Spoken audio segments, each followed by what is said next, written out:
कि 2024 साल की मकर संक्रांति इस बार 15 जनवरी 2024 के दिन पड़ रही है। पर दोस्तों, इस वाली मकर संक्रांति का सबसे बड़ा और महत्वपूर्ण हिस्सा ये है कि इस बार की जो मकर संक्रांति पड़ रही है वो सोमवार के दिन पड़ रही है। मतलब सीधी सी बात यह है कि भगवान शिव जी की पूरी कृपा इस पूरे साल भर पर हमारे लिए होने वाली है, क्योंकि दोस्तों मकर संक्रांति का इतना पावन और पवित्र दिन भी सोमवार के दिन ही पड़ रहा है। अब दोस्तों, सोमवार के दिन पड़ रहा है और मकर संक्रांति का इतना पवित्र दिन भी है, तो भाई हम ऐसा कौन सा उपाय करें जिस उपाय को करने से हमें पूरे 2024 पूरे साल भर हमें उसका फल मिलता रहे। तो दोस्तों, वो मात्र एक ऐसा ही उपाय है जो कि है दोस्तों 14 दीपक वाला उपाय।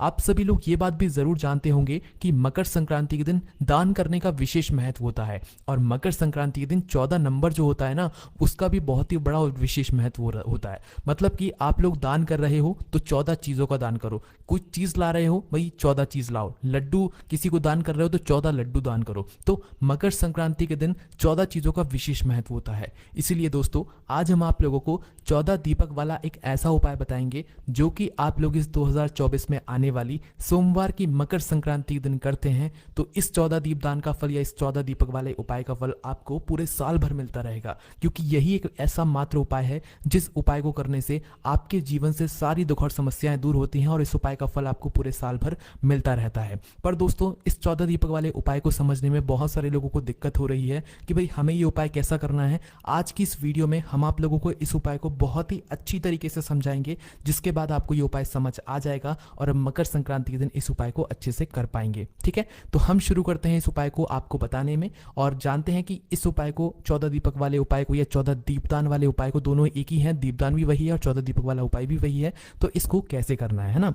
तो सबसे पहली चीज हम लोग ये समझ लेते हैं कि ये उपाय मकर संक्रांति के दिन ही होगा। सिर्फ उसी दिन का ये उपाय है जिस दिन जो है इस बार सोमवार पड़ रहा है। ठीक है, तो मकर संक्रांति के दिन जो घर की माताएं बहनें होती हैं, जो बड़ी माताएं बहनें होती हैं, उन लोगों को ये वाला उपाय करना है। इस बात का भी आप लोग ध्यान रखिएगा। ठीक है, उसके बाद में दोस्तों किस समय करना है मकर संक्रांति के दिन, तो देखो मकर संक्रांति के जो सुबह का समय रहता है, सुबह के समय का मकर संक्रांति का विशेष महत्व होता है। और किसी कारणवश अगर आप सुबह ना कर पाओ, दिन के समय ना कर पाओ, तो शाम के समय प्रदोष काल में भी कर सकते हो। पर आपकी कोशिश यही होनी चाहिए कि आप मकर संक्रांति के दिन 14 दीपदान वाला उपाय या 14 दीपक वाला उपाय आप सुबह के समय कर लें। ठीक है, अब उपाय में कैसे क्या करना है वो आप लोग ध्यान से सुनो। तो सबसे पहली चीज दोस्तों, हम लोग ये समझते हैं कि हम जो 14 दीपक लेने वाले हैं, क्योंकि 14 दीपक वाला उपाय तो सीधी सी बात है कि 14 दीपक तो हमें यहाँ पर लगेंगे ही।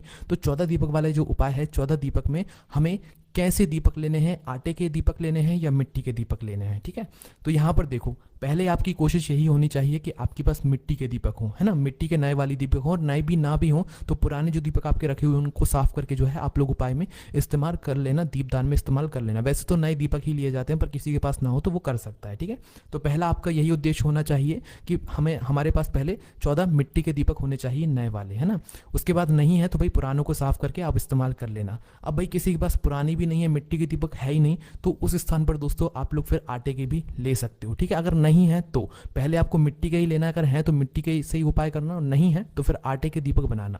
आटा गूंदना, उस आटे के अंदर कुछ मत डालना। ठीक है, सिर्फ और सिर्फ आटे को गूंद कर जो है अपने 14 दीपकों के हिसाब से आटा गूंदना, मीडियम साइज के दीपक आपको बनाना है, उस हिसाब से आटा गूंदना और 14 दीपक आप लोग तैयार कर लेना। ठीक है, तो आपके यहाँ पर 14 दीपक तैयार हो रहे हैं। ठीक है, किस समय हो रहे हैं भाई, जिस समय आप लोग ये उपाय करने वाले हो। सुबह के समय सर्वश्रेष्ठ है, शाम के समय पहले से अपनी तैयारियों को शुरू कर देना इस उपाय को करने की, 14 दीपक वाले उपाय को। ठीक है, अब उपाय को कैसे करना है वो सुनो। माताएं बहनें ये उपाय करेंगी, ये बात आप लोग समझ ही गए होंगे, है ना। तो 14 दीपक आपके तैयार हो गए। अब इन 14 दीपकों के अंदर कौन सी बातें रखोगे, ये सबसे बड़ा प्रश्न है, क्योंकि दोस्तों 14 जो दीपक वाला उपाय है, ये 14 जो जगह है ये अलग अलग जगह है। जैसे कि यहाँ पर कुछ कुछ जगह ऐसी हैं जहाँ पर लंबी बाती रखी जाती है, और कुछ कुछ जगह ऐसी हैं जहाँ पर गोल बाती रखी जाती है ना। तो यहाँ पर ये बहुत बड़ा यहाँ पर प्रश्न निकल कर आता है।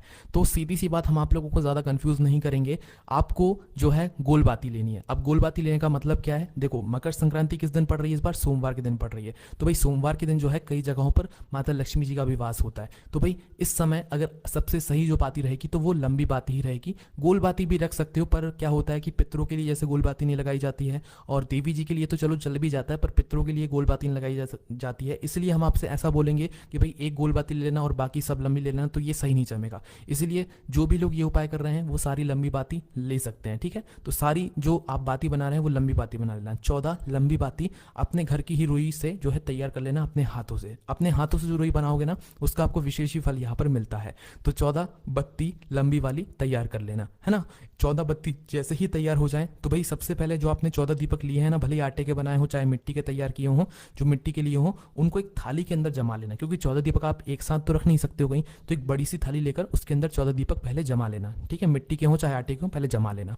उसके बाद में फिर आपने जो लंबी बाती तैयार करी है, इन लंबी बाती को एक एक करके 14 दीपकों के अंदर एक एक आप लोग रख देना, ठीक है। अब देखो 14 से ना कम होना चाहिए ना ज्यादा होना चाहिए। हमने आपको पहले ही बता दिया कि मकर संक्रांति के दिन 14 चीजों का विशेष महत्व होता है। तो 14 हम यहाँ पर दीपक वाला उपाय कर रहे हैं, 14 दीपदान वाला उपाय कर रहे हैं ना। तो 14 दीपकों के अंदर एक एक बाती रख दी। अब इसके अंदर तेल कौन सा डलेगा, तो देखो अगर सबसे सर्वश्रेष्ठ उस दिन के लिए माना जाए, मतलब मकर संक्रांति के अगर सबसे अच्छा तेल माना जाए तो वो तिल का तेल होता है। अगर आपके पास तिल का तेल उपलब्ध है, नहीं भी है तो अगर आप लाना चाहें तो पहले नंबर पे आप जो है तिल का तेल इन 14 दीपकों के अंदर डाल सकते हैं। कितना कितना डालना है, इतना इतना डालना है कि मतलब दीपक खाली ना लगे, मतलब भरे भरे लस्से लगे, है ना। इतना इतना तेल आप लोगों को डाल देना है। तिल का तेल है तो भाई बहुत अच्छी बात है ना। और अगर तिल का तेल नहीं है, नहीं ला सकते, तो उस जगह पर आप लोग चाहो तो भाई सरसों का तेल भी डाल सकते हो, ठीक है। सरसों का तेल भी नहीं है तो भाई आप शुद्ध देसी गाय का घी भी डाल सकते हो। 3 ऑप्शन है। सबसे पहला नंबर जो है तिल का तेल ही रहेगा, दूसरे नंबर पे यहाँ पर सरसों का तेल रहेगा, और तीसरे नंबर पर अगर सरसों का तेल भी नहीं है, शुद्ध देसी गाय का घी हो तो वो डाल लेना। बस ध्यान ये रखना कि अगर तिल का तेल ले रहे हो तो उसके अंदर आपको कोई काली तिल के दाने डालने की जरूरत नहीं है, पर सरसों का तेल ले रहे हो तो उसके अंदर जो है इन 14 दीपकों के अंदर थोड़ी थोड़ी आपको काली तिल भी डालनी पड़ेगी, ठीक है। जो थोड़ी थोड़ी सी भले एक एक दो दो दाने डालो, पर काली तिल के दाने डालना जरूरी है अगर सरसों का तेल ले रहे हो। उसके बाद शुद्ध देसी गाय का घी भी ले रहे हो तो भी आप लोगों को जो है तिल के दाने डालने पड़ेंगे, जरूरी है, ठीक है। पर तिल का तेल ले रहे हो तो भाई वो तो तिल का तेल ही है, फिर उसमें आपको अलग से कुछ डालने की जरूरत नहीं पड़ेगी। तो यहाँ पर आपकी ये 14 दीपक तैयार हो चुके हैं, आपकी प्लेट में भी ये तैयार हो गए हैं, ठीक है। तो दोस्तों अब आता है सबसे महत्वपूर्ण चीज इस उपाय को करने के लिए, है ना। तो 14 दीपक हमारे तैयार हो गए। आप सुबह कर रहे हो शायद शाम को कर रहे हो, आप इन दीपकों को तैयार करके रख लेना, है ना। अब रखने के बाद दोस्तों इसके पहले ये भी बात सुन लो कि इन उपाय को करते समय ना शुद्धता का विशेष रूप से ध्यान रखना है। स्नान करके ही जो है ये दीपक वाला उपाय करना, सुबह सुबह प्रातःकाल, और शाम के समय कर रहे हो तो हाथ मुंह धोकर भी कर सकते हो, है ना। तो 14 दीपक आपके तैयार हैं। तैयार करने के बाद अब आपको क्या करना है वो सुनो। देखो इन 14 दीपकों को लेकर पहले तो आप लोग सीधा पहुंच जाओ अपने घर के मंदिर में, ठीक है।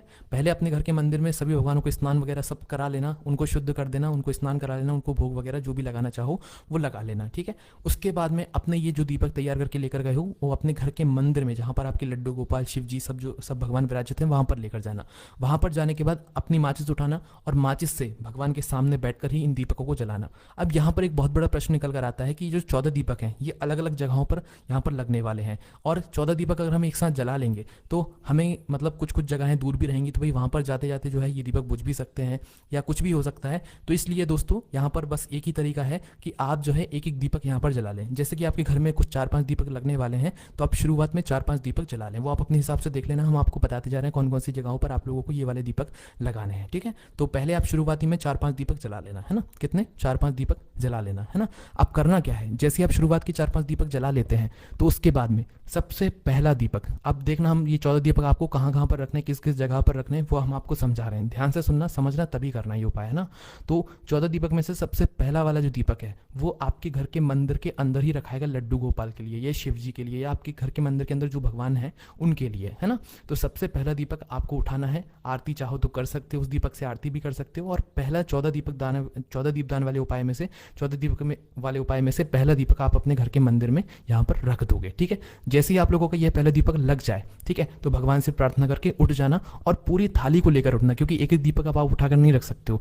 उसके बाद में दोस्तों जो भी दीपक आप लोग रखते जा रहे हो ना, कोशिश करना कि उसके नीचे आप लोग कुछ तो फूल रख दो, या तो कुछ चावल के दाने रख दो, या कुछ गेहूं के दाने रख दो। 14 दीपक जहां जहां पर आप लोग रखोगे कोशिश करना उन दीपकों के नीचे आप कुछ ना कुछ अपने साथ में जरूर रख लो। थोड़े से चावल के दाने रख लो या कुछ फूल की पत्तियां रख लो, ताकि उस दीपक के नीचे की जरूरत नहीं है। क्योंकि कोई सारे लोगों के घर से थोड़ी दूरी पर जो है बेलपत्र के पेड़ या सारे पेड़ हो सकते हैं, तो भाई वो आप लोग वहीं पर जा जाकर जो है दीपक को की बात करें तो वो आपके घर के आसपास जो भी शिव जी का मंदिर हो या कोई भी मंदिर हो, तो भगवान के मंदिर में जाना, शिव जी के पास में जाना और शिव जी के पास में ये 12 नंबर का दीपक लगा देना, ठीक है। उसके बाद दोस्तों 13वें नंबर के दीपक की बात करें तो 13वें नंबर का जो दीपक है वो लगेगा यज्ञशाला में। आपके मंदिर में जहां पर आप गए हुए मंदिर में, वहां पर अगर कहीं यज्ञ होता है, यज्ञ कुंड बना हुआ है, यज्ञशाला बनी हुई है, तो भी वहां पर जाना है। कोई दिक्कत वाली बात नहीं है, बस 14 दीपकों का यहाँ पर आपका मकर संक्रांति के दिन दान होना चाहिए। उसके बाद में दोस्तों हम आपको एक बात और बता देते हैं कि जब आप लोग अपने 14 दीपकों को तैयार कर लो, तो 14 दीपकों के साथ में आप लोग चाहो तो उनका टीका भी कर सकते हो। एक एक टीका जो है 14 दीपकों को लगा सकते हो, उनको थोड़े फूल भी समर्पित कर सकते हो।